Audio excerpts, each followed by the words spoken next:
ભાઈ જયેશ અમારા ઘરે અમને મળવા આવ્યા એટલે એમ કીધું કે મારા મેરેજ થયા નથી કહે છે, હું તમારી દીકરી જોડે લગ્ન કરવાનો છું કહે છે. મને એની મમ્મી કીધું અને મારા હસબન્ડના પપ્પાએ કીધું. રિલેશન હતું આપનું? લવ બાબતનું મારી જોડે રિલેશન.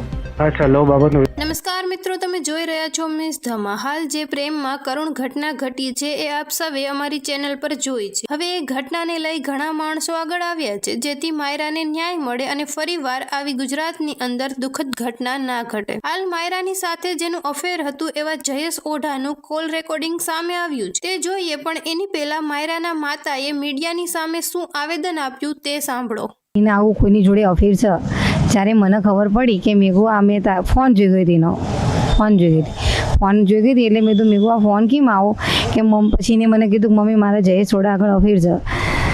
તો 6 મહિના સુધી મેં એને કીધું કે પરણેલો તો નથી ને? તો કે ના મમ્મી પરણેલો નથી કહે છે. સારું, મેં કીધું પરણેલો ના હોય તો આપણે તારા મેરેજ કરાવી દઈશું, જયેશને તું આપણા ઘરે બોલાવજે. ભાઈ જયેશ અમારા ઘરે અમને મળવા આવ્યા એટલે એમ કીધું કે મારા મેરેજ થયા નથી કહે છે, હું તમારી દીકરી જોડે લગ્ન કરવાનો છું કહે છે. મને એની મમ્મી કીધું અને મારા હસબન્ડના પપ્પાએ કીધું. તો મેં કીધું સારું. અને પછી એને થોડોક ટાઈમ થયો, 2-3 મહિના જેવું, એટલે મેં ફોનમાં જોયું કે એ છોકરો મેરેડ છે. એટલે મેં મારી છોકરીને કીધું કે આ તો મેરેડ છે. એટલે કે મમ્મી મને બી અત્યારે જ ખબર પડી કે મમ્મી એ મેરેડ છે. મમ્મી હું શું કરું, મને આનો રસ્તો દો. તો મેં કીધું મારા દીકરા તું વળી જા. પણ પછી એને બંને માણસે થઈને ટોર્ચર કર્યું મારી છોકરીને. એ ફોનમાં બધું પૂરું છોડીને જ ગઈ છે. મિત્રો, હવે આપણે જયેશ ઓઢાનું કોલ રેકોર્ડિંગ સાંભળીએ, પણ એની પહેલા વિડીયોને બને તેટલો શેર કરજો જેથી બધાને આમની જાણ થાય, જેથી દરેક દીકરી ચાવચેતીથી રહે, આવા નરાધમોના દગાથી બચી જાય. રિલેશન હતું આપનું? લવ બાબતનું મારી જોડે રિલેશન. અચ્છા, લવ બાબતનું રિલેશન હતું. એટલે હવે તમે મેરિડ હોવા છતાંય તમે એવી રીતે એક મેરિટલ અફેર્સ રાખી શકો ખરી? કઈ રીતના?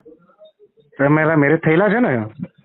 હા, મારા મેરેજ થયેલા. તો તમને ખબર છે કે તમારા મેરેજ થયેલા છે તો હિન્દુ મેરેજ એક્ટ મુજબ આપણે બીજી કોઈ છોકરીની સાથે અફેર ના રાખી શકીએ. એ કદાચ તમને ખ્યાલ છે બાબતનું? અફેર ના રાખી શકીએ સર.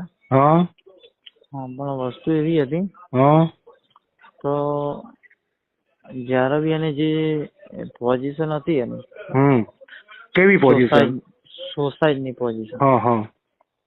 ત્યારે મેં એને બચાવવા માટેના બહુ ટ્રાય કર્યા.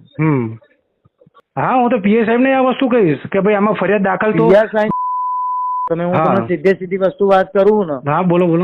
મિત્રો, આ રેકોર્ડિંગ કેટલું સાચું છે એ તો આપણે નથી જાણતા, પણ જેમ બને તેમ વહેલા માયરાને ન્યાય મળે અને આ લાલ બત્તી સમાન ઘટના બને ત્યાં સુધી શેર કરજો જેથી કોઈ ગુજરાતની દીકરી ફરી આવા નરાધમના હાથમાંથી બચી જાય.